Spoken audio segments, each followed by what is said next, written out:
He laughed in a little girl's face, swearing no black woman could ever serve in special forces, until the door slid open, boots hit the tile, and a uniformed warrior stepped into the light.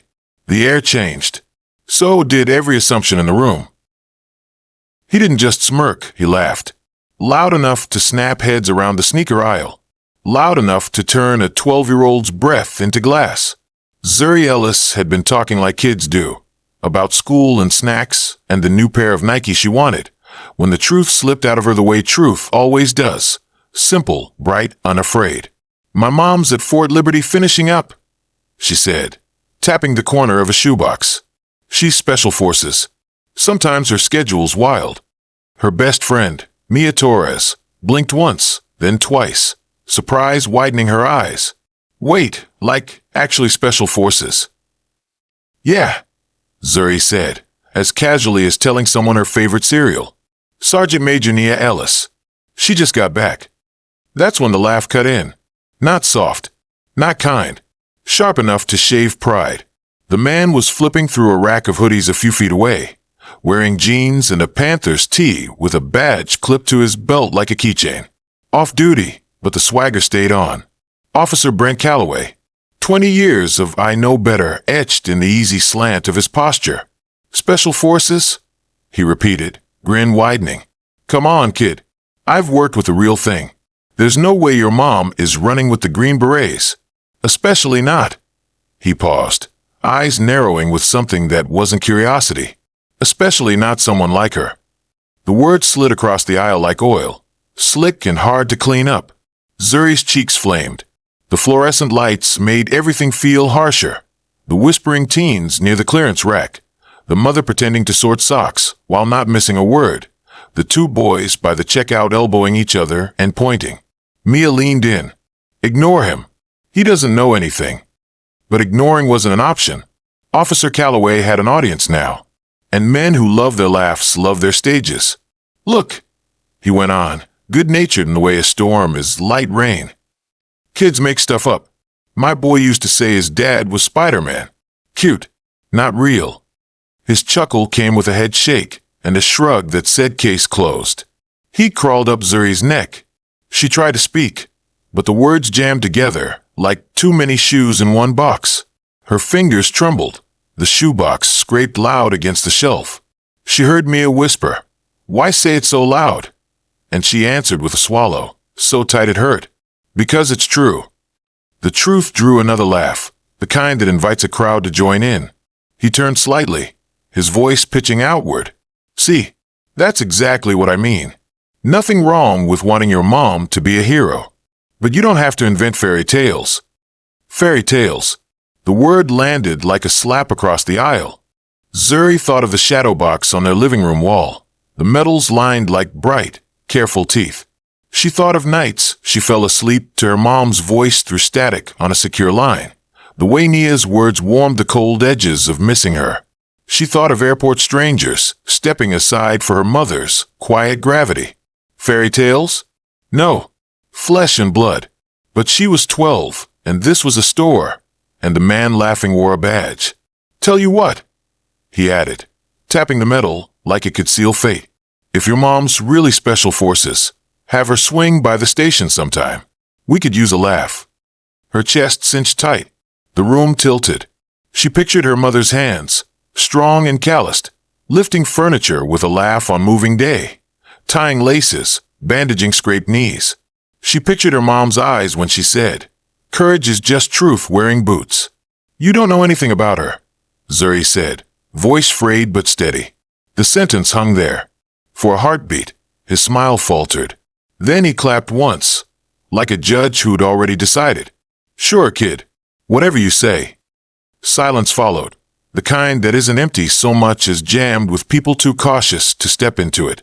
No one said, "She's telling the truth." No one said, "Hey, let it go." Zuri's sneakers felt cemented to the linoleum. Mia tugged her sleeve. "Let's wait outside." But Zuri couldn't move. This wasn't about embarrassment anymore. This was about her mother, about the way truth deserves a spine. Across the mall, a set of sliding doors whispered open. A pair of boots hit tile with a rhythm you could time a heartbeat to. Sergeant Major Nia Ellis didn't walk into rooms. She took responsibility for them. She didn't ask for notice. Gravity did the asking for her. Inside the sporting goods store, Officer Calloway leaned back against the hoodie rack and found new wind for his voice. People don't realize the training it takes, he said to no one and everyone. Years. Deployments. Best of the best. Not something you hear about at PDA meetings. Another laugh. And you expect me to believe your mom's one of them? Zuri wanted to list proof. The training. The silences. The way her mom's ID never left its place. But you can't fit a life into a sentence when someone's decided not to hear it. Let's go. Mia whispered again. Zuri lifted her chin. I don't care if you believe me. My mom doesn't need your approval. That should have ended it. It didn't. Men who mistake microphones for mirrors like to hear themselves reflect. He stepped closer, lowering his voice just enough to make it feel like a secret designed to sting. Sweetheart, making up stories only gets you laughed at. And a little girl like you doesn't know what sacrifice looks like. The burn rose hot behind Zuri's eyes. She clenched her fists so tight her nails bit skin. Somewhere behind them, a man muttered, "Let the kid speak." Too quietly to matter. You're wrong about her, Zuri said, and this time the words stood up on their own. He laughed again, inviting agreement with a sweep of his gaze. Wrong. I've met soldiers. Guys who do the dangerous stuff. Trust me, they don't look like your mom. That last line landed heavy. Everyone knew what he meant. No one liked that they knew. Mia took a half step forward, small but fierce. That's not fair. You don't even know her. And you do, he replied. What? You two trade combat stories over lunch. I've worn a uniform longer than you've been alive. Mia shrank back. Zuri did not. You'll see, Zuri said. She's coming. He smirked. Maybe she'll drop through the skylight. Phone slipped into hands. Record buttons hid behind pretend browsing. Shame can be quiet. It can also hum like neon. If she walks in here in uniform, he said, I'll buy you those sneakers myself. Until then, keep the fairy tales at home. Fairy tales again. Zuri blinked hard and refused to give him tears. A woman near them said, She's just a kid. And he turned his head slow. And I'm telling her the truth. Truth. The word tasted like aluminum on Zuri's tongue. He was wrong about the word, wrong about her, wrong about everything. And still, she felt herself shrinking beneath his certainty. She said it again anyway. You'll see. The air trembled with waiting. Then, light boots on tile, a sound clean as a bell. A breath, and the room snapped into focus. Nia Ellis stepped into the store. It wasn't drama. It was discipline. Camouflage pressed sharp. Unit tabs precisely placed. A beret tucked under her arm. She'd just left a ceremony and detoured to make her daughter's day. She hadn't planned on making anyone else's lesson. Zuri saw her first. Relief flared so bright it shocked her. Mom. Conversation stuttered to a stop. Even the music overhead seemed to lower itself. Nia found her daughter, her hand landing on Zuri's shoulder like an anchor and a blessing. What's going on? Officer Calloway straightened as if the air suddenly expected more from him. His smile tried for polite and landed somewhere near nervous. Evening, ma'am. Just clearing up a misunderstanding. Zuri's voice broke. He said you couldn't be who you are. That I made it up. Nia didn't answer right away. She studied him. Not long. Long enough. You mocked my daughter, she said finally, her voice even. You called her a liar. I didn't call her, he started. You laughed, Nia said, not raising her tone. What made it funny? The word officer slipped into her sentence, like a fact he'd have to live up to. He cleared his throat. With all due respect, Sergeant Major.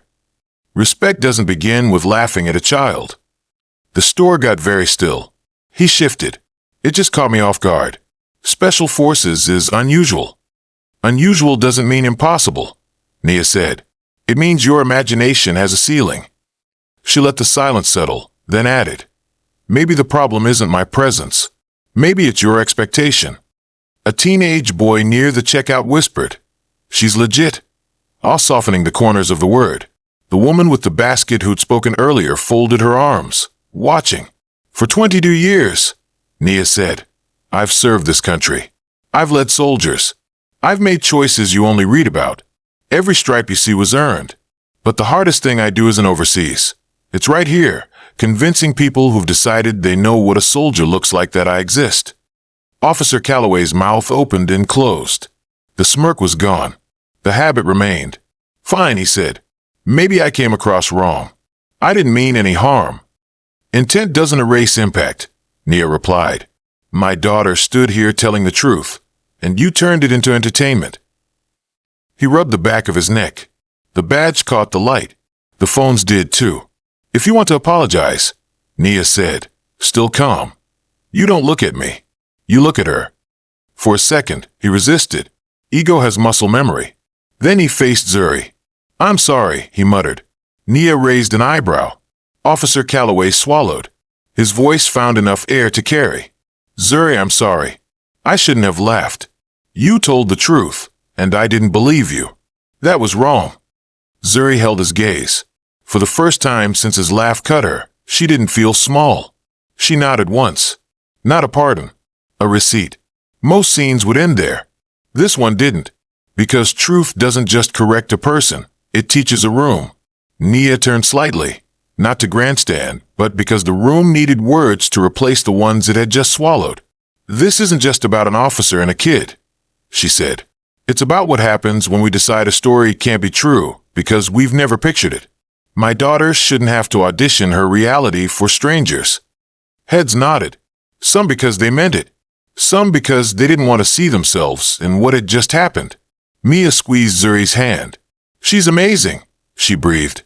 Nia looked at her daughter. You never have to be ashamed of telling the truth, she said. Not about me. Not about anything. If someone can't handle it, that's their weakness. A man in a baseball cap, earlier too quiet to help, found his voice. Ma'am, I've got a daughter. I want her to stand like that. Standing doesn't mean you're not scared, Nia told him. It means you speak anyway. Clapping started, a soft ripple, skeptical at first and then sure. Officer Calloway's face flushed. He nodded, the apology now a weight he'd have to carry. When the clapping stopped, he started to back away. But Nia wasn't done. Not with him, with the moment. You think this ends with sorry, she said quietly. It doesn't. It ends when the next kid says something true and the adult in the room chooses to listen. He nodded again. Something like understanding trying to bloom in a place pride usually lived. Sergeant Major, the store manager said from the end of the aisle, voice careful. Thank you. If you need anything. Nia shook her head. We're fine. But fate, notorious for its timing, had one more lesson to lace into the air. From near the register came a sharp cry, the kind that breaks through every conversation. A little boy tripping on a tangled lace, cheek striking the edge of a bench on his way down. The sound of a mother's panic followed, raw and immediate. For an instant, the whole store froze. Nia didn't. She moved, calm, precise, assured, crossing the distance in a straight line. Knee down, voice low enough to soothe, firm enough to steady. Can I help? She asked, not waiting for permission to place a hand where it counted, turning the boy gently, checking pupils, checking breath, pressing a clean towel a clerk brought, without having to be asked. She guided the mother's breathing until it matched her own. He's okay, she said. Scared. A little bruised. You did the right thing. The boy hiccuped once, then twice, gaze returning to something other than fear. No flourish. No hero pose. Just competence wearing kindness. When she stood, the room had changed again. Not because a soldier fixed a bruise, but because a stereotype got quieter. Officer Calloway watched all of it. Something in his face, stiff, practiced certainty, softened around the edges. He looked at Zuri. Those shoes, he said, voice roughened by new humility. What size? Zuri blinked. A promise is a promise, he added. Pick the pair you wanted. Zuri didn't move. She looked at her mother. Nia's eyes said, the gift is in the shoes. The gift is that he learns. Zuri nodded and reached for the same Nikes she'd chosen before truth needed defending. At checkout, The teenage boy who'd whispered she's legit stood a little straighter. The woman with the basket smiled without hiding it. The manager said to Nia, "Thank you for your service." And for once it didn't sound like a script. They stepped into the mall together, Nia, Zuri, Mia. The echo of boots quieter now. The echo of a lesson louder. "You okay?" Nia asked. "I hate that it happened," Zuri said. "But I'm glad everyone heard you." "They didn't just hear me," Nia said. "They watched you stand." Mia grinned. "Told you he was wrong." Zuri laughed, finally light. "You did." They passed a fountain, coins winking up at them like tiny promises. On a bench, the little boy who'd fallen held a lollipop, his mother's hand wrapped around his. Officer Calloway stood near the entrance, waiting to leave, but choosing to wait last. He caught Nia's eye. "For what it's worth," he said, sincerity stiff but trying. "I'll remember this." "Make sure the next kid remembers you listened," Nia replied. He nodded, and this time it looked like something had actually shifted. By the time they reached the parking lot, the sun had begun to sink, painting everything softer. Zuri slid into the seat and felt something new settle inside her. Armor you couldn't see, but could feel. Not anger, not even triumph. Resolve. People will doubt you. They'll laugh, dismiss, try to resize your truth to fit their comfort. But truth has its own spine. And sometimes, when you speak it, it walks through the door wearing a uniform, and every ceiling in the room lifts. "Home?" Nia asked. "Home," Zuri said, and the word felt like arrival. The mall shrank in the rear view, but the lesson stayed large. Some stories you remember because they hurt. Others you remember because they healed where the hurt tried to stay. If this story reached you, let it do more than echo. Let it live the next time a kid says something true and the room doesn't know where to put it. Let it live when your own truth asks for your voice. And if you want more stories that make your heart race and your spine straighten, stay.